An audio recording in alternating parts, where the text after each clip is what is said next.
Hi friends, இன்றைக்கி எங்கள் சாருக்கு பிடிச்ச மாதிரி சேப்பங்கிழங்கு காரக்குழம்பு எப்படி செய்யலாம்னு பார்க்கலாமா? அடுப்பை பற்ற வச்சுக்கிட்டு ஒரு 2 ஸ்பூன், இல்லை உங்களுக்கு ஆயில் வேணான்னாலும் நீங்கள் கம்மியாக ஊற்றிக்கோங்க. எங்களுக்கு ஒரு 2.5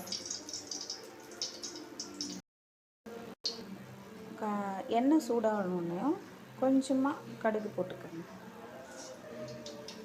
கொஞ்சமாக கடுகு,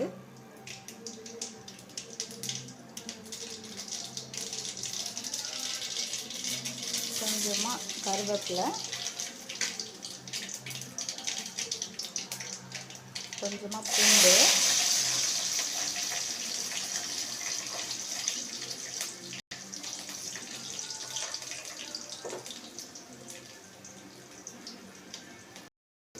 கொஞ்சமாக வெந்தயம். வெந்தயம் வந்து குளிர்ச்சிக்காக தான். அது வந்து லைட்டாக போட்டால் போதும். சும்மா ஒரு 2 அப்படி போட்டோம்னா ஓவராக போட்டால் கசப்பாயிடும். அதனால் கொஞ்சமாக. ஃபஸ்ட்டு வெங்காயம் ஒரு நீங்கள் 2 பேர் இருக்கீங்கன்னா கொஞ்சமாக, 2 பேர் இருக்கீங்கன்னா ஒரு 3 வெங்காயம் போதும், இல்லை 2 வெங்காயம் கூட போதும். 2 வெங்காயம், தக்காளி ஒரு 3 இருந்தாலும் ஓகே. 3 தக்காளி. இப்போது வெங்காயம் ஃப்ரை பண்ணணும். அது கூட லைட்டாக உப்பு போடுறது எதுக்குன்னா, வெங்காயம் வந்து சீக்கிரமாக வந்துட்டு ரோஸ்ட் ஆகிடும். ஸோ அதனால் உப்பு போட்டுருவோம்.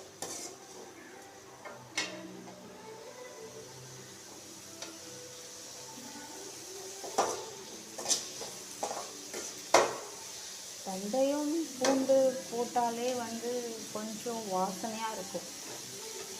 அது வந்து வெந்தயம் போட சொல்லி கொடுத்தது எங்கள் மாமியார். எல்லாத்துலேயும் வெந்தயம் சேர்த்தோம்னா உடம்பு குளிர்ச்சியாக இருக்கும் அப்படின்னு சொல்லி கொடுப்பான்.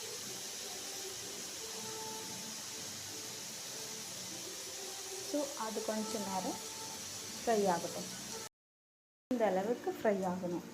இந்த அளவுக்கு ஃப்ரை ஆகினா தான் நம்ம குழம்பு ரொம்ப டேஸ்ட்டாக இருக்கும். ஓவராக ரோஸ்டட் ஆகக்கூடாது. ஓவராக ரோஸ்டட் ஆச்சுன்னா கசப்பாயிடும் குழம்பு. ஸோ ஓவராக ரோஸ்ட் ஆகாத அளவுக்கு இப்படி மீடியமாக ரேண்டமாக இது ப்ரௌன் கலரில் இருந்தால் ஓகே. இப்போது தக்காளி ஆட் பண்ணணும். தக்காளி ஆட் பண்ணியாச்சு. தக்காளியும் வந்து கொஞ்சம் குக் ஆகணும். கொஞ்சம் வந்துட்டு குக் ஆகிறதுக்கு இதுலேயும் கொஞ்சம் லைட்டாக உப்பு போட்டிங்கன்னா சீக்கிரம் குக் ஆகிடும். யாராச்சும் ஃபாஸ்ட்டாக நீங்கள் இந்த குழம்பு வைக்க முடியல, ஆஃபீஸ்க்கு போகணும், ஐயோ டைம் ஆயிடுச்சு அப்படின்ற பட்சத்தில் நீங்கள் கொஞ்சம் உப்பு போட்டுட்டிங்கன்னா சீக்கிரம் குக் ஆகிடும். ஸோ சீக்கிரம் குக் ஆகிடுச்சுன்னா டக்குன்னு செஞ்சு முடிச்சிடலாம். உப்பு வந்து ரொம்ப அதிகமாக போடணும், ரொம்ப கொஞ்சமாக போடணுமா அப்படிலாம் இல்லை. லிட்டில் பிட், இவ்வளோ கொஞ்சமாக இருந்தால் ஓகே. அதை கொஞ்சமாக இருக்கும்போது ஃப்ரை பண்ணிங்கன்னா எல்லாமே சீக்கிரம் குக் ஆகிடும்.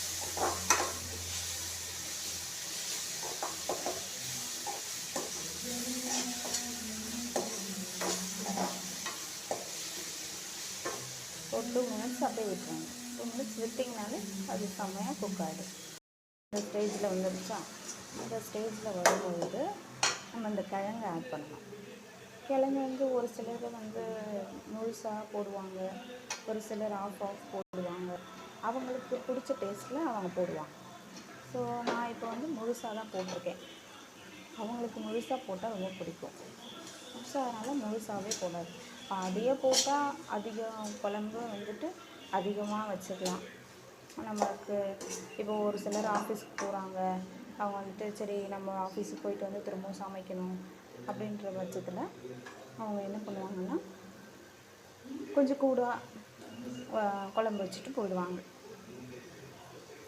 அந்த மாதிரி இருக்கிறவங்க நீங்கள் வந்து தாராளமாக நீங்கள் கட் பண்ணி போடலாம். இப்போ இந்த ஸ்டேஜில் நம்ம ஏன் இந்த ஹீட்டில் இருக்கும் போதே நம்ம வந்துட்டு அதை வேக வச்சு தான் நம்ம போட்டோம். முதல்ல வேக வச்சுக்கணும். வேக வச்சுக்கோங்க. இந்த காயை வேக வச்சுட்டு அதுக்கப்புறம் உப்பு போட்டு லைட்டாக வேக வச்சிங்கன்னா சீக்கிரமாக குக் ஆகிடும்.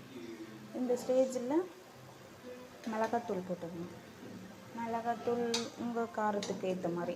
நம்ம வந்து புளி தண்ணியும் கொஞ்சம் ஊற்றுவோம். ஸோ அதனால் நம்ம மிளகாத்தூள் வந்து ஒரு 2 ஸ்பூன் போட்டுக்கோங்க. காரம் கூடுதலாக எங்கள் சாருக்கு காரம் கூடுதலாக பிடிக்கும். ஸோ அதனால் நான் காரம் போட்டுக்கிறேன். உங்களுக்கு எப்படி பிடிக்குமோ அந்த மாதிரி போட்டுக்கிறேன். போட்டுட்டு கொஞ்சம் நேரம் நல்லா ஃப்ரை பண்ணியிருக்கேன்.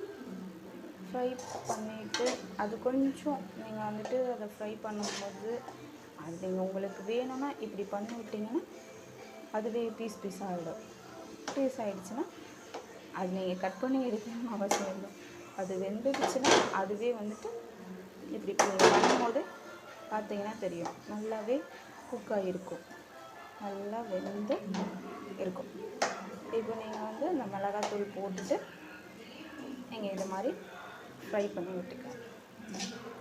ஃப்ரை பண்ணி விடும்போது அந்த மிளகாத்தூள் எல்லாமே ஆயிலுக்குள்ளே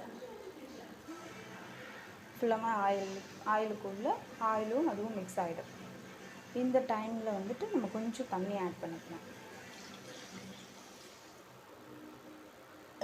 தண்ணி ஆட் பண்ணி ஸ்பீடில் வைக்கலாம். ஸ்பீடில் வச்சுட்டு அது கொஞ்சம் நல்லா வந்துட்டு தண்ணியில் மிக்ஸ் பண்ணி விடணும். இது வந்துட்டு ஒரு 2 கொதி வந்துச்சுன்னா போதும். 2 கொதிக்கு அப்புறம் நம்ம புளி தண்ணியை ஆட் பண்ணிப்போம். இந்த அளவுக்கு கொதி வரணும்.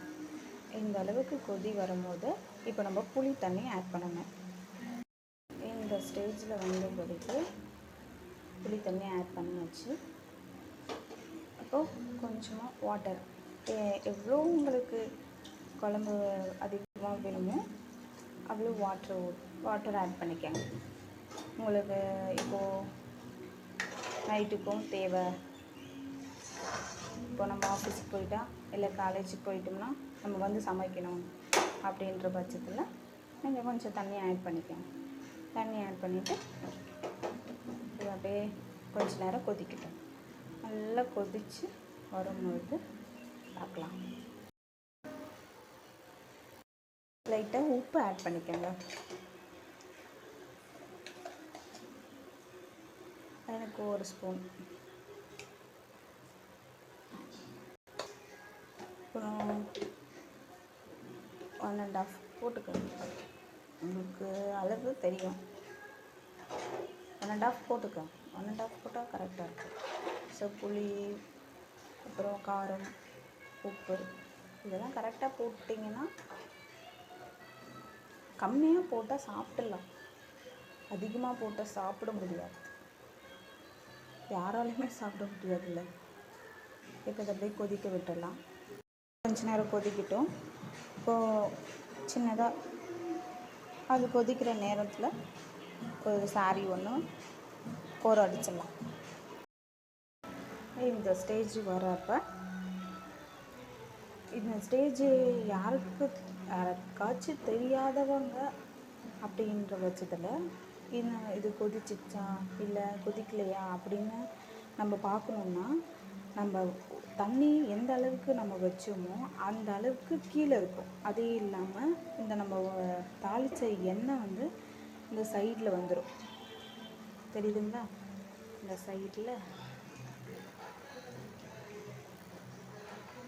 சைடு இப்படி வந்துடுச்சுன்னா நம்ம குழம்பு ஆஃப் பண்ணிக்கலாம். ஓகே, இந்த வீடியோவை இவ்வளோ நேரம் எனக்காக பார்த்ததுக்கு ரொம்ப நன்றி.